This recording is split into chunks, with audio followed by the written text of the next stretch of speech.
बड़ा हो, इंट्रोडक्शन की जरूरत हर आदमी को पड़ती है। जो यहाँ पे कंपेयरिंग कर रहे थे, जो कि वो शायर के हिस्से से वहाँ जा रहे हैं, तो एक इंट्रोडक्शन ज़रूरी है, लाजमी है। रंजीत चौहान।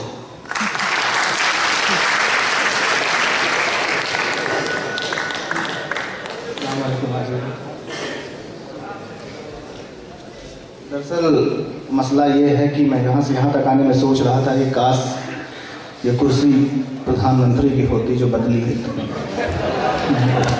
बहरहाल मेरा ये भी नहीं। अच्छा जी, बड़ा दिलचस्प किस्सा हो चला है। आगे किसी का गम भी तन्हा हो चला है, और नगर में घूमते हैं अब फरिश्ते, कोई है जो खुदा हो चला है। खुदा सा कुंवर रंजीत सिंह चौहान राय बरेली से तशरीफ लाते हैं। इन दिनों दिल्ली को आबाद किए हुए हैं। अपने प्रोफेशन के साथ साथ अपनी शायरी के अलावा रंजीत सिंह चौहान मुशायरों के नाजिम की हैसियत से भी काफ़ी मकबूल हो चुके हैं। आइए आज के इस प्रोग्राम के नाजिम जनाब रंजीत सिंह चौहान का इस्तकबाल करते हैं कि वो अब अपने कलाम से भी हमें महसूस करें। जनाब रंजीत सिंह चौहान। ये इजाफे की थी मकाम पे। इजाजत एक गज़ल के 3-4 अशार, उसके बाद मतलब यूँ अर्ज़ किया कि खासी रवा ज़मीन है बशीर बद्र साहब की, कि सर झुकाओगे तो पत्थर देवता हो जाएगा, इतना मत चाहो उसे वो बेवफा हो जाएगा। इस ज़मीन पर मैंने कुछ हिमाकत की है। कौन कहता है भला वो बेवफा हो जाएगा, मैंने चाहा है उसे वो क्या से क्या हो जाएगा। मैंने चाहा है उसे वो क्या से क्या हो जाएगा। आग तेरे दिल की लेके जल रहा हूं आज भी, आग तेरे दिल के लेके जल रहा हूं आज भी। दाग मेरे दिल का ले ले चांद सा हो जाएगा।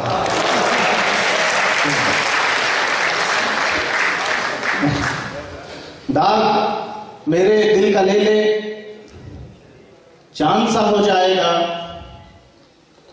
दिल से वो अब जा चुका है। जरा मैं देखें, आपको नजर करता हूं मैं। दिल से वो अब जा चुका है, दिल से बातें क्यों करें। दिल से वो अब जा चुका है, दिल से बातें क्यों करें। अब नजर से भी चला जाए तो क्या हो जाएगा। अब नजर से भी चला जाए तो क्या हो जाएगा। हाल कुए यार का पूछूंगा तुझसे उस घड़ी, जब किसी के गम से तू भी आशना हो जाएगा। जब किसी के गम से, मेरे करम फरमान तशरीफ रखते हैं पॉपुलर साहब कैसे भाई,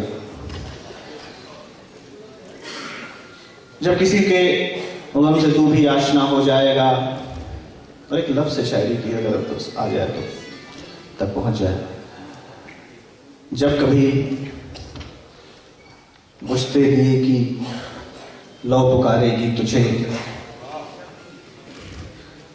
जब कभी बुझते दिए की लौ पुकारेगी तुझे, ये मुझे मालूम है कि तू हवा हो जाएगा।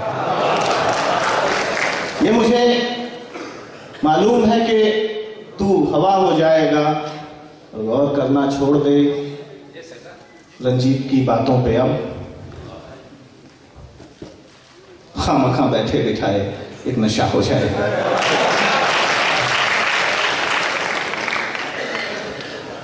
किशोर आपा यहाँ तशरीफ रखती हैं। मैं उनसे इजाजत लेते हुए उनकी गजल है, उसका एक मिसरा मैंने लिया और उस पर मैंने कुछ कोशिशें की, कुछ काविशें की। इजाजत है। ये भी नहीं कि जिंदा है, ये भी नहीं कि मर गए। इस मिसरे को मैंने उठाया, इस पर कुछ अशार कहे। उस दिल नशी को देखकर हम बस वहीं ठहर गए। ये भी नहीं कि जिंदा हैं, ये भी नहीं कि मर गए। उस दिल नशी को देखकर हम बस वहीं ठहर गए। ये भी नहीं कि जिंदा हैं, ये भी नहीं कि मर गए। उसने मतलब देखे कि जो रिंद तेरे दर के थे वो मैं कशी में मर गए। जो रिंद तेरे दर के थे वो मैं कशी में मर गए। वो लोग कोई और थे जो पी के अपने घर गए। वो लोग कोई और थे। अरे फरोज भाई दाद दे रहे हैं, पता नहीं ये तब से पहली बार आई, मैं तो घर ही देख रहा था उधर। जो रिंद तेरे दर के थे वो मैं कशी में मर गए। वो लोग कोई और थे जो पी के अपने घर गए। कल तक तो ये सवाल था कि हम हैं किसका आईना। कल तक तो ये सवाल था कि हम हैं किसका आईना, और आज ये सवाल है कि हम कहां बिखर गए। कल तक तो ये सवाल था कि हम हैं किसका आईना, और आज ये सवाल है कि हम कहां बिखर गए। देकर के उसने दिल हमें एक रोज जान मांग ली। देकर के उसने दिल हमें एक रोज जान मांग ली। हम भी तो बादशाह है जो कह गए सो कह गए।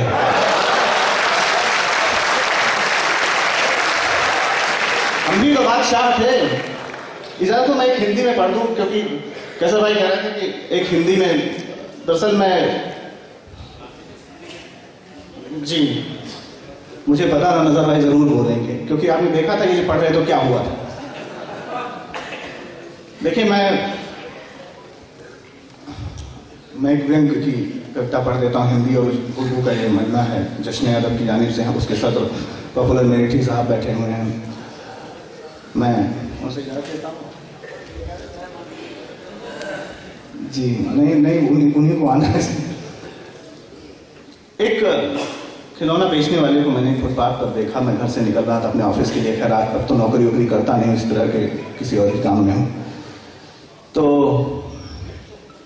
हाँ, निकाल दिया गया नौकरी से। तो नहीं, सही बात है। तो उसको मैंने देखा तो वहां से मेरी एक नज्म हुई। एक दिन जैसे ही मैं अपने घर से निकलकर अपने ऑफिस के लिए बढ़ा, सामने देखा एक खिलौने बेचने वाला बुढ़ा था, खिलौने लिए खड़ा।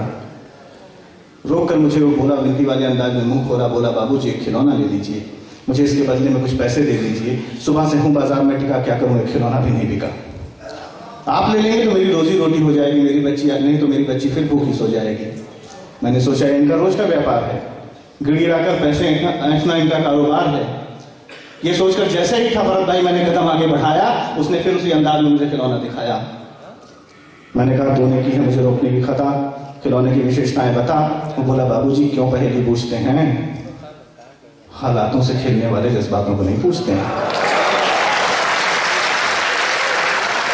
हालातों से खेलने वाले जज्बातों को नहीं पूछते हैं। आप पूछते हैं तो बताता हूँ आपके लिए खिलौनों को महत्व सुनाता हूँ। ये खिलौने आपके बच्चों के चेहरों पर मुस्कुराहट लाएंगे, आपकी कार में रहकर आपकी कार की शोभा बढ़ाएंगे।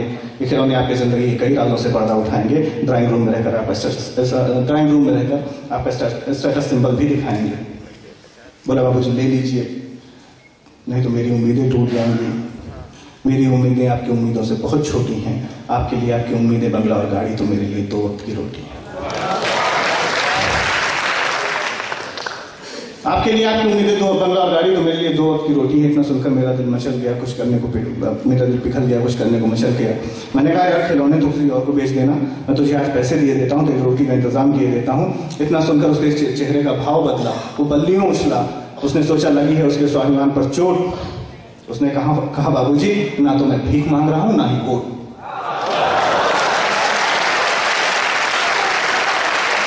बाबूजी ना तो मैं भीख मांग रहा हूं ना ही वोट।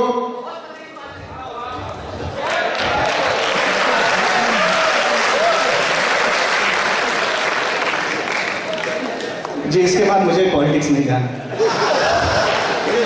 देख रहे हैं बाबूजी, ना तो मैं भीख मांग रहा हूं ना ही वोट, क्योंकि मैं अपने अधिकारों को खाता हूं। और इस अपंग देश में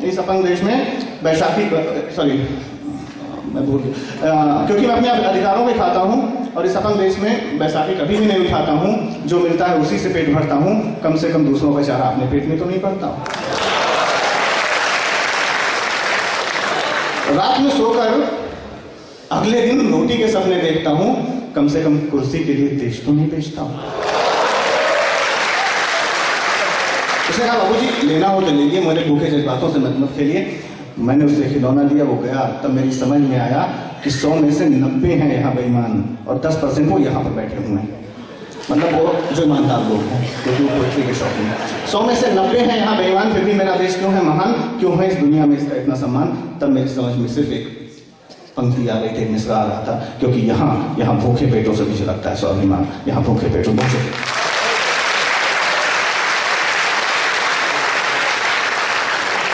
ये शानदार पोइट्री फेस्टिवल ऑर्गेनाइज किया जश्न अदब ने। जश्न अदब का ये 2nd इंटरनेशनल पोइट्री फेस्टिवल था। जश्न अदब पोइट्री और लिटरेचर को प्रमोट करने में अपना अहम रोल अदा कर रही है। हम शुक्रिया अदा करते हैं जनाब इजाज पॉपुलर मेरठी साहब का, जो हिंदुस्तान के मशहूर और मारूफ शायर हैं, जिनकी तंज़-मिज़ा में अलग पहचान है। वो जश्न अदब के सदर भी हैं। उन्होंने भी इस मुशायरे को कामयाब बनाने में अपना अहम रोल अदा किया।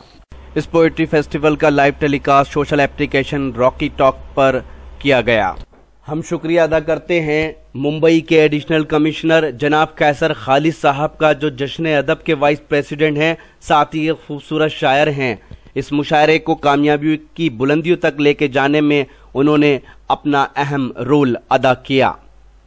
हम शुक्रिया अदा करते हैं जश्न अदब के जनरल सेक्रेटरी जनाब कुंवर रंजीत सिंह चौहान साहब का। कुंवर रंजीत सिंह चौहान एक IT प्रोफेशनल के साथ एक खूबसूरत शायर भी हैं।